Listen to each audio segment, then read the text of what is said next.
हुकूमत का पीटीआई पर पाबंदी लगाने का फैसला।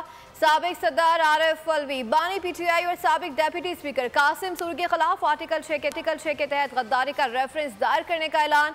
वफाकी वज़ीर इत्तलात अता तारर ने पीटीआई पर तंज और तनकीद के वार किए। कहा गया कि मुल्क के साथ बहुत खिलवाड़ हो चुका है। साबित हो गया कि पीटीआई और पाकिस्तान एक साथ नहीं चल सकते।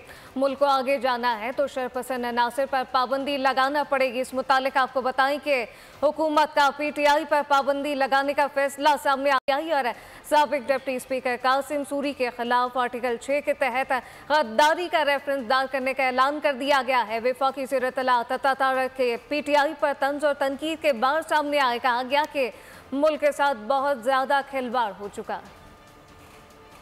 चीज़ों को देखते हुए, सबूतों को देखते हुए वफाकी हुकूमत पीटीआई को बैन करने के लिए केस मूव करेगी। हुकूमत ने यह फैसला किया है कि तब के सदर आरिफ अलवी, तब के वजीर आजम इमरान नियाजी और तब के डिप्टी स्पीकर कासिम सूरी के खिलाफ रेफरेंस मूव किया जाए और यह आर्टिकल 6 का रेफरेंस जो है ये भी काबीना से मंजूरी के बाद सुप्रीम कोर्ट को भिजवाया जाएगा। बहुत हो गया इस मुल्क के साथ खिलवाड़। पाकिस्तान और तहरीक इंसाफ एक साथ नहीं चल सकते।